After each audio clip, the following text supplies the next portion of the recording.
Chapter 20, Fraser Island.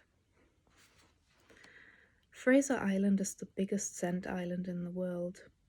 Driving off-road through the Yidney rainforest, sand dunes, rivers, and along the beach was so bumpy that I needed the bathroom every 7 miles, and Meg was wishing she had been wearing a sports bra. The weather was grey and cloudy. We definitely did not get the postcard views of aqua lakes and turquoise skies, but that didn't mean we had less fun. The famous Mahino shipwreck at the beach looked peaceful, as if it belonged there. I guess it kind of does by now. Bedded in the sand, tickled by the waves, it looked as if it felt right at home and tranquil. No traces of the agony and suffering that comes with a sinking ship. As we sat some distance from the wreck to admire its morbid beauty, an old dingo strolled out of the bushes, making his way to it as if to say hi to an old friend. The dingoes are Australia's infamous wild dogs, said to have stolen children and eaten people alive. It is believed that they may be descendants of the Asian dingoes, brought to the continent some 3,000 to 4,000 years ago. Their fur is golden reddish. They can live alone or in packs. Their howls sound like wolves. The dingo's pure genetic strain is compromised because they can and do crossbreed with domestic dogs. They are numerous and considered a pest. Fraser Island dingoes are among the purest strain in Australia. Scientists are hopeful that Fraser Island can be a place to protect this species. It is big enough to prevent interbreeding and isolated enough to prevent crossbreeding. The dingoes are wild and unpredictable. Everyone on the ferry over to the island had been warned and given instructions on how to behave amongst them.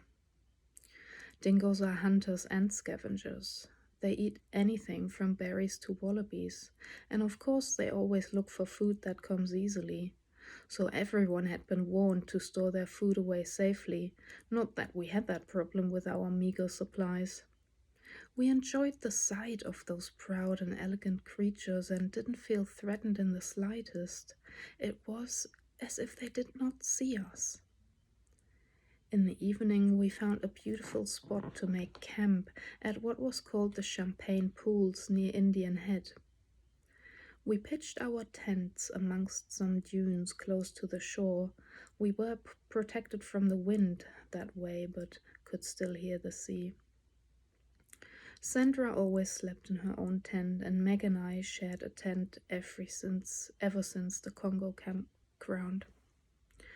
We usually slept like babies, and even though our cozy spot had the best requirements for a great night of sleep, Meg and I did not get any. A dingo circled our tent tirelessly, stealth-like. Every now and then he would brush against the thin tent walls. We were lying still like stones, barely breathing. Only a thin piece of nylon was between us and the wild thing.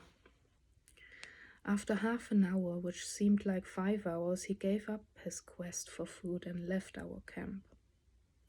But even after the dingo had gone, every noise we heard was made into a dingo in our minds. We were busy pretending to be stones, neither moving nor breathing very much, and that kept us awake. Suddenly we could hear a rustling again. "Meg," I whispered as quietly as I could. "Do you hear that?" She didn't answer, yet I knew she was awake. "Sandra," I tried, but Sandra could sleep like an actual stone. She did not need to pretend. I envied her for that. She was surely fast asleep, not knowing she was in danger. The dingo clearly was busy with her tent.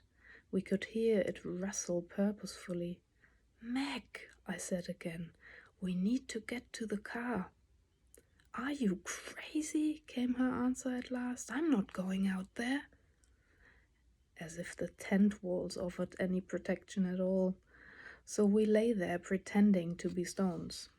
"Come," I heard Meg's shaky voice whisper next to me. And then the impossible happened. The dingo unzipped Sandra's tent. Meg and I gasped, sitting upright now, waiting for Sandra's screams, ready to leave the safety of the 4 nylon walls behind to attempt a rescue. In my mind, I had it all planned out. I would just jump on the beast. Once I sat on it, it would surely be immobilized by my body weight, or so I hoped. After all, they are just a bigger dog. How strong could they be? I wasn't sure yet what I'd do with that mouthful of sharp teeth, but hoped Meg would have a solution for it. A dingo that can unzip a tent has yet to be born, was the next thought that crossed my mind. Sandra, I whispered urgently. A sleepy "What?" came back as an answer. The dingo, I spluttered. What dingo? The one in your tent. None here. I'm getting out of my sleeping bag. I'm boiling, she said, and fell asleep again instantly. At least the zipper was explained. But even though the real dingo had disappeared a few hours ago, I could not find restful sleep that night. Unlike Sandra, she had a wonderful childlike naivety that was so charming, but at the same time out of character because she was this Taekwondo super machine. As the youngest in our group, she could not drive yet, so Meg and I gave her her first 4-wheel drive lesson at the beach. She put the car in first gear and started to drive. The car got faster, and the motor screamed as the needle of the engine speed reached an unhealthy 5,000 rounds per minute. And we heard Sandra delightful laughing. She asked, "Do I have to change gears yet?" Meg, "No, you can't just wait till the gearbox explodes."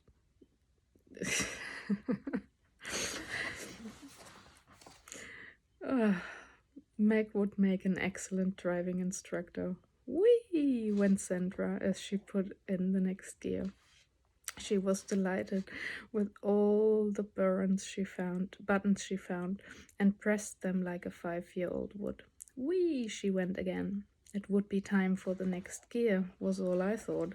But her joy soon came to an end because she was not coping well with the lack of food. Yurong was the only small settlement on the island and had one shop.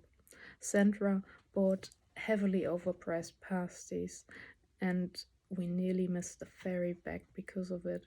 Sandra was happy to devour her pasties, while Meg and I watched a beautiful sunset from the boat. Back at the mainland, we picked up Malcolm the Falcon. We found an official campsite, paid for it, enjoyed all the luxuries like shower and flushing toilet, and were very much looking forward to an uninterrupted night of sleep.